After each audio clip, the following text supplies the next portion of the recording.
성경 본문 예레미야 29장 11절에서 13절 말씀인데요. 우리 같이 천천히 우리 합독해서 본문을 같이 읽도록 하겠습니다. 같이 한번 읽겠습니다. 여호와의 말씀이니라. 너희를 향한 나의 생각을 내가 아나니 평안이요 재앙이 아니니라. 너희에게 미래와 희망을 주는 것이니라. 너희가 내게 부르짖으며 내게 와서 기도하면 내가 너희들의 기도를 들을 것이요 너희가 온 마음으로 나를 구하면 나를 찾을 것이요 나를 만나리라. 아멘. 오늘 예레미야 말씀을 통해서 평안과 미래와 희망이라는 제목으로 말씀을 잠시 나누도록 하겠습니다. 우리가 사는 21세기는 과거 어느 때보다도 살아가는 환경이 너무 좋습니다. 아마 100년 전에 살았던 사람들이 지금 우리가 누리는 이런 혜택들 상상조차 하지 못했을 겁니다. 과거의 사람들이 우리가 사는 삶을 보면 기적의 기적을 경험하겠죠. 그만큼 엄청난 발전을 이룬 시대가 우리가 사는 21세기입니다. 그런데 환경적인 부분은 너무나 좋아졌는데 그와는 좀 반대로 정신적인 측면은 현대인들 너무 약해져 있죠. 현대인들이 겪는 질병 중에 대표적인 것이 공황장애입니다. 들어보셨죠? 공황장애가 어떤 질병입니까? 특별한 이유가 없어요. 환경이 어려움이 있다든지 몸이 아프다든지 이런 게 아닙니다. 아무런 이유가 없는데 어떠냐면 마음이 너무 극단적 불안감을 느끼는 겁니다. 극도의 공포감을 느끼는 겁니다. 심장이 뛰는데 어떻게 뛰냐면 너무 쿵쾅거리는 거예요. 생활하는 부분에서는 문제가 있는 것이 아닌데 심장이 터질 것처럼 뛰고 갑자기 숨이 막혀오고 그리고 극심한 불안감에 빠지는 겁니다. 많은 사람들이 이런 증상들을 가지고 있습니다. 사람이라면 누구나 이 불안감을 느끼지 않습니까? 제가 지난주에 토요일마다 축구를 하는데 새벽에 가서 축구하다가 앞에 계시는 분이 갑자기 백헤딩을 하는 바람에 제가 뒤에다가 한방 뒤통수를 한 방 맞아가지고 여기 눈을 좀 꼬맸습니다.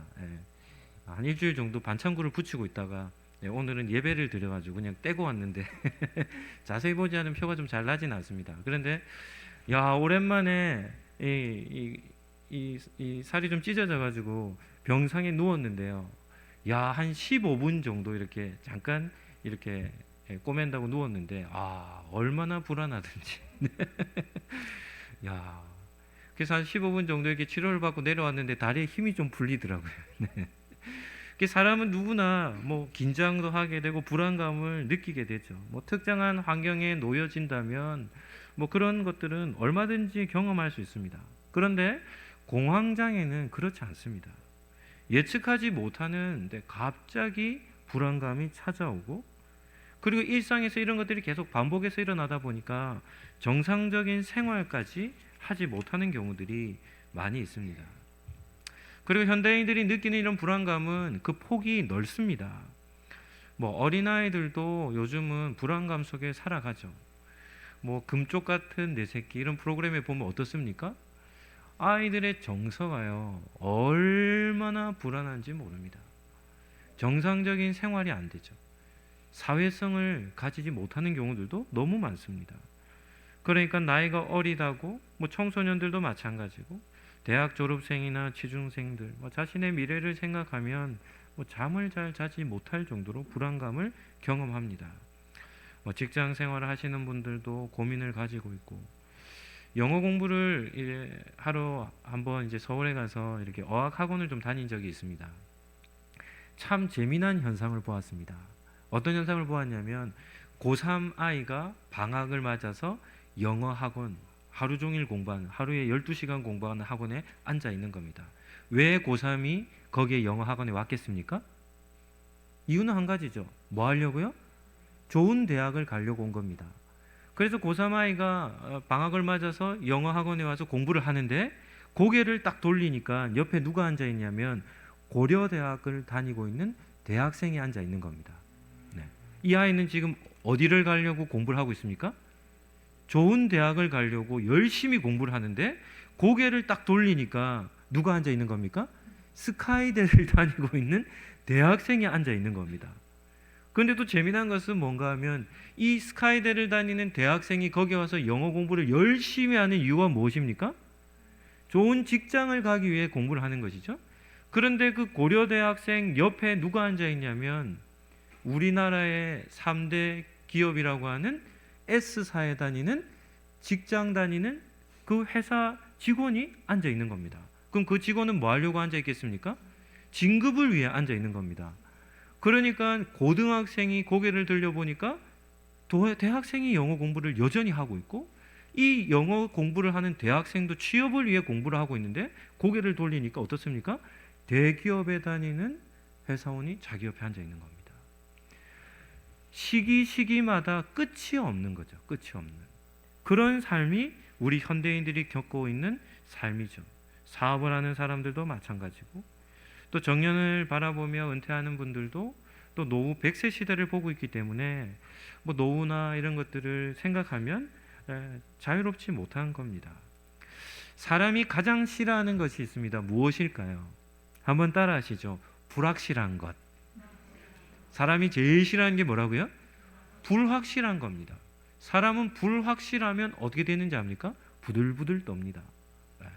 우리가 왜 미래에 대해서 이렇게 자신감 있게 대답을 못합니까? 미래는 불확실합니다.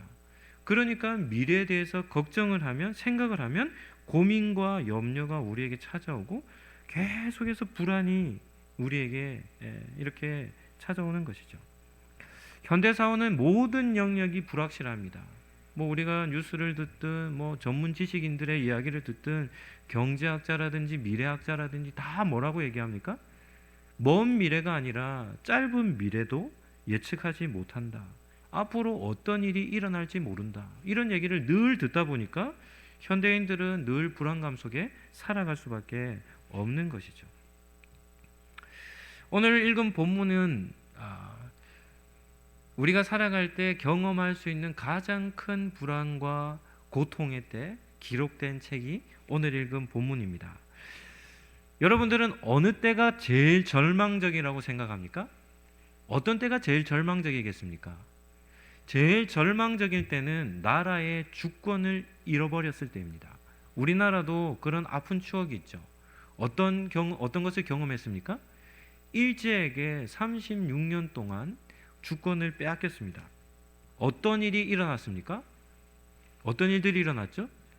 언어를 빼앗겼습니다. 언어를 빼앗겼습니다. 언어를. 우리 한국어를 빼앗기고 일본어를 이제 교육받게 되었죠. 언어는 그 민족의 정체성을 결정하는 핵심입니다. 그런데 일본이 어떻게 하는 겁니까? 한국의 정체성을 말살시키고자 언어를 빼앗아 가버리는 겁니다.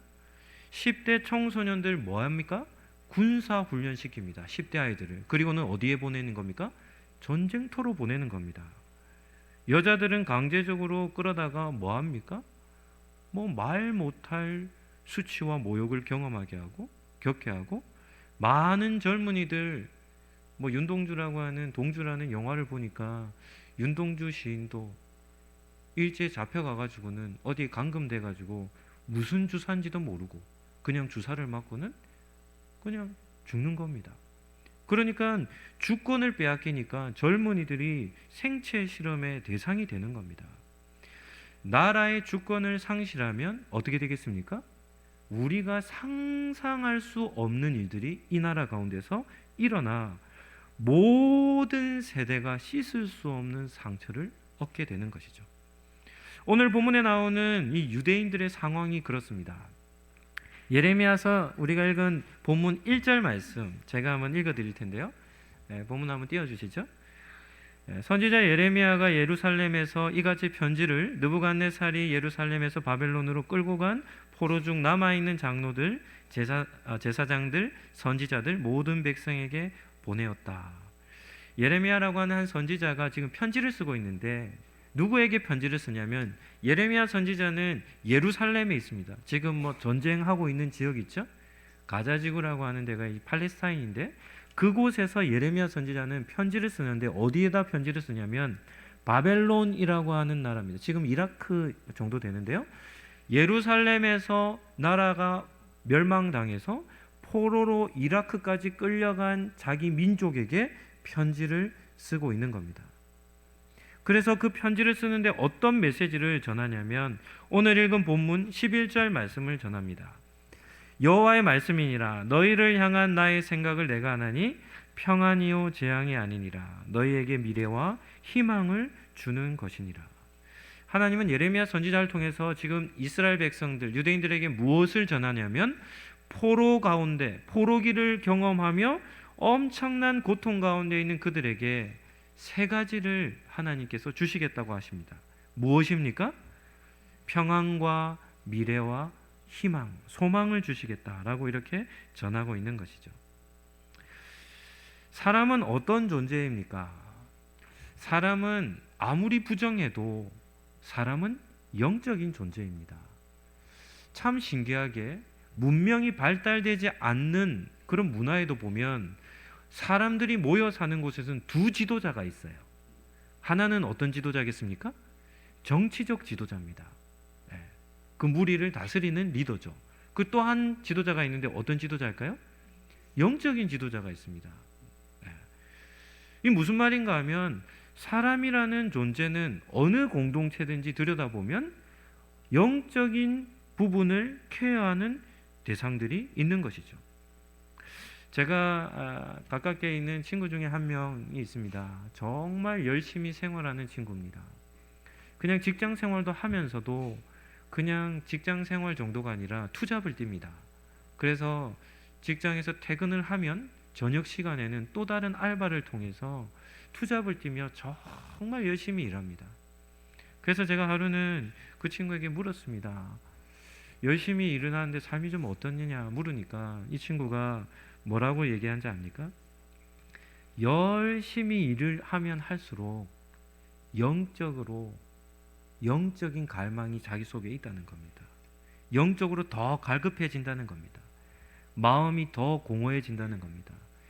내가 이렇게 고생하며 산다는들 뭐 하겠는가? 허탈감, 허무감이 자기 마음속에 찾아오더라는 겁니다. 열심히 일을 하니까 어떤 일이 나냐면 몸이 상하더라는 겁니다. 몸이. 자기 열심으로 열심히 살았는데 만족감보다는 허탈감과 허무감이 찾아들고 그러면서 뭐라고 얘기하냐면 하나님의 은혜가 내 속에 채워지지 않는 이상 자기의 삶에는 기쁨이 없더라는 겁니다. 세상에는 두 종류의 사람이 있습니다. 한 종류는 자기의 힘만 믿고 사는 사람, 또 한 종류는 어떤 사람이겠습니까? 예수님을 믿으며 하나님을 의지하며 사는 사람들이 있습니다. 이 두 사람의 부류는 큰 차이를 나타내 보입니다. 제가 오늘 여러분들을 위해서 영상 하나를 준비했습니다. 연예인 김수미 선생님 아십니까? 나이가 70세가 넘은 분이신데요. 이분이 안정을 들어보니까 심각한 공황장애 증상이 있어서 아침에 일어날 때마다 심장이 두근두근거리고 몸이 떨려가지고는 일상생활이 안 된답니다. 그래서 아침에 일어나면 제일 먼저 하는 것이 있는데 그것이 무엇인가 하면 소주를 한 반병 정도를 들이킨답니다.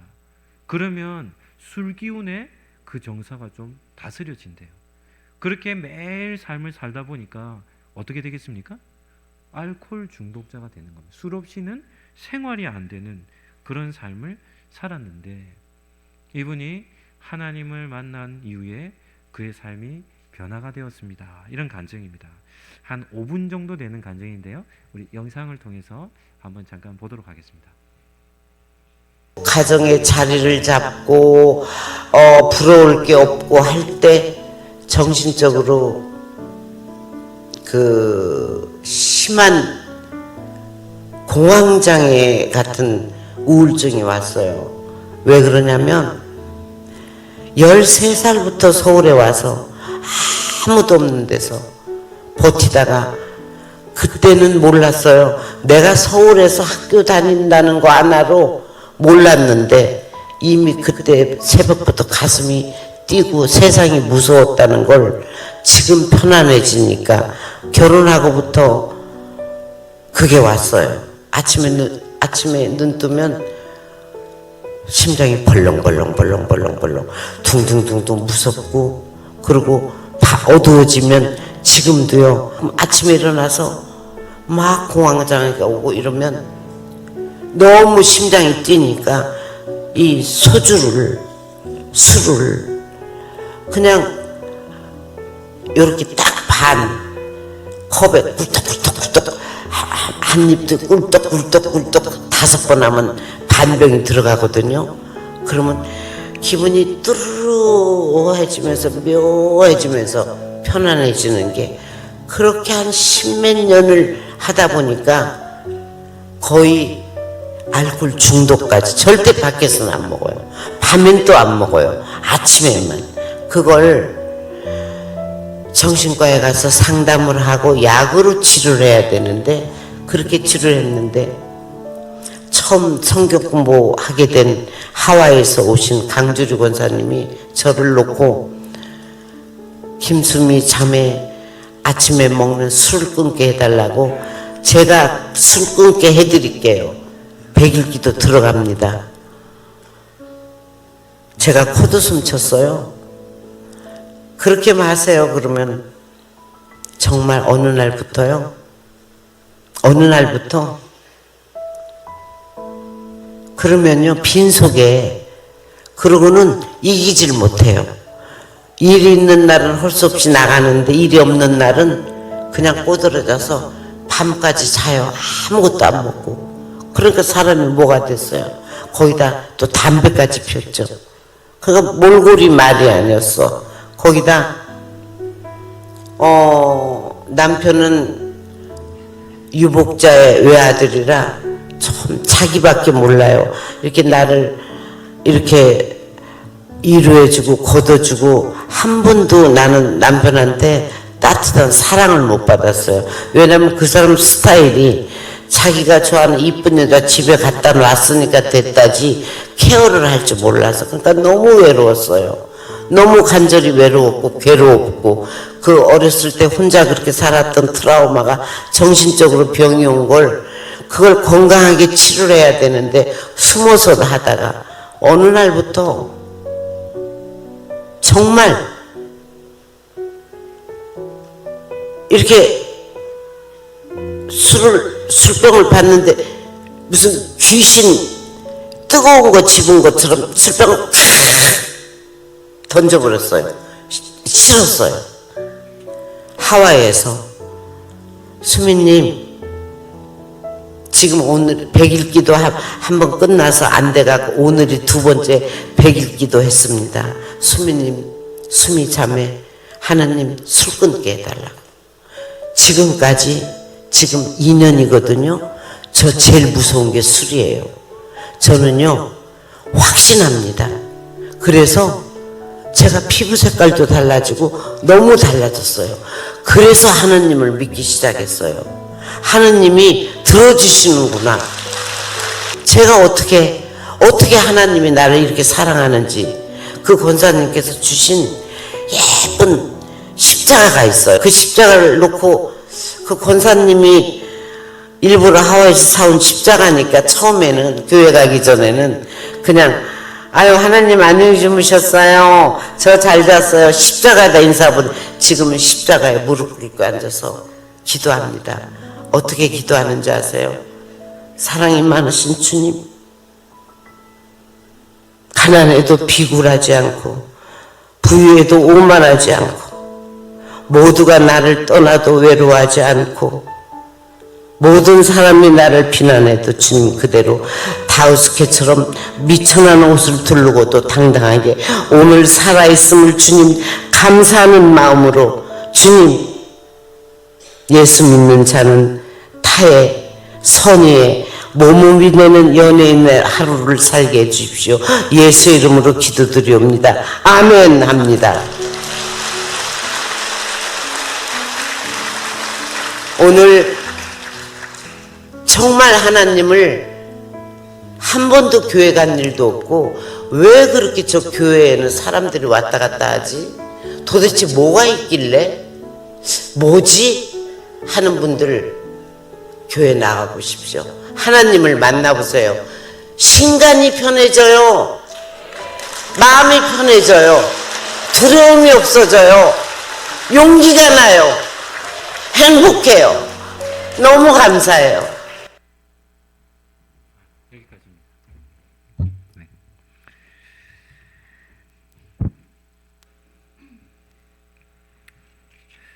네. 술을 의지하지 않고서는 자기 스스로 살아갈 힘이 없었던 분이시죠. 그런데 한 권사님께서 집중적으로 자신을 위해 기도했는데, 기도하겠다니까 뭐 콧방구를 꼈다 하죠. 왜냐하면 불가능하니까요. 술 없이는 살아갈 수 없다는 걸 자기가 너무나도 잘 아니까.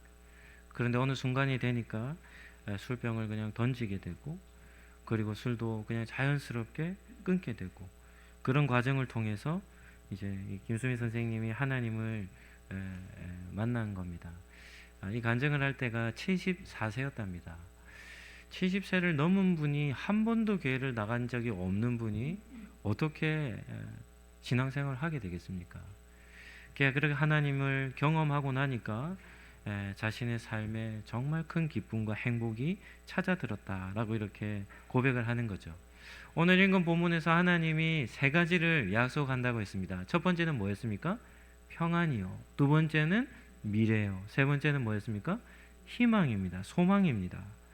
그래서 이 김수미 선생님도 하나님을 만나고 나서 마음의 평안을 찾고 다른 사람들을 위해서 살겠다라고 하는 내일의 미래가 생기는 겁니다. 그리고 삶을 살아가고자 하는 소망을 얻게 된 것이죠. 그렇다면 질문을 하나 하겠습니다. 어떻게 해야 하나님을 만날 수 있겠습니까? 오늘 읽은 본문에 보면 하나님께서 어떻게 만날지를 알려주십니다. 12절과 13절 말씀입니다. 우리 중요한 말씀이니까 우리 같이 천천히 한번 읽어보시죠. 같이 읽겠습니다. 너희가 내게 부르짖으며 내게 와서 기도하면 내가 너희의 기도를 들을 것이요 너희가 온 마음으로 나를 구하면 나를 찾을 것이요 나를 만나리라. 아멘. 저는 성경을 통해서 하나님을 이렇게 느끼고 경험하면서 제일 많이 깨닫게 되는 것은 우리 하나님은 참 친절하신 분이시다라는 겁니다. 어떻게 신앙생활을 해야 할지, 어떻게 하나님을 만날 수 있을지를 다 알려주시는 것이죠. 어떻게 하면 하나님을 만날 수 있습니까? 마음을 다해서 하나님을 찾으면 됩니다. 그러면 하나님께서 만나 주신다라고 이렇게 기록을 하고 있는 것이죠. 간절히 기도하는 겁니다. 하나님, 저를 만나 주십시오. 저에게는 하나님의 도우심이 필요합니다. 라고 이렇게 하나님을 의지하는 기도를 하면 하나님께서 우리의 삶에 찾아오시고 참된 평안과 또 내일에 대한 미래와 또 소망을 허락해 주시는 것입니다. 말씀을 정리하도록 하겠습니다. 오늘 특별한 자리에 참석해 주신 우리 여러분들을 예수님 이름으로 축복합니다. 하나님은 간절히 찾는 사람을 만나 주신다고 하셨기 때문에 여러분의 삶 속에 어려운 문제라든지 또 해결해야 될 과제나 인생의 과업들이 있다면 그런 문제를 하나님 앞으로 가져가 기도하며 삶을 사는 겁니다. 제가 대학 시절에 그 당시는 좀 어렸지만 그래도 그 당시 정말 큰 고민거리 때문에 잠을 잘 이루지 못할 정도로 고민할 때가 있었습니다. 그때 한 신앙이 좋은 선배가 종이 쪽지 하나를 제 사물함 앞에 딱 포스트잇으로 딱 붙여놓고 갔습니다. 그 무슨 메시지였냐면 이런 메시지였습니다. 그 문제를 내 손에 쥐고 있으면, 삶의 문제를 내 손에 쥐고 있으면 근심이요, 걱정이요, 염려요, 불안이요, 두려움인데 내 삶의 문제를 하나님의 손에 맡겨드리면 참된 자유와 평안과 기쁨을 누리게 된다는 것입니다. 우리 기독교인들에게는 큰 복이 있습니다. 어떤 복인가 하면 우리는 우리 스스로 나 혼자서 살아가는 사람들이 아닙니다. 우리 곁에는 정말 든든한 지지자가 계신데 그분이 누구이실까요? 하나님이십니다.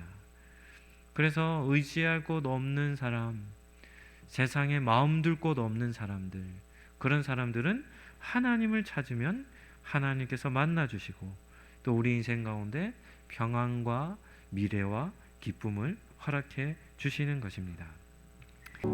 죄에서 구원해 주신 예수 그리스도의 은혜와 간절히 찾는 자들을 만나 주시는 하나님의 사랑과 은혜를 부어 주시는 성령님의 교통하심이 하나님을 만나 참된 행복을 누리며 살아가기로 다짐하는 우리 상록교회 모든 가족들, 또 오늘 새로 오신 우리 새 가족들, 그리고 이 땅의 모든 예수님을 믿는 성도들 머리 위에 지금부터 영원토록 함께 있을지어다. 아멘.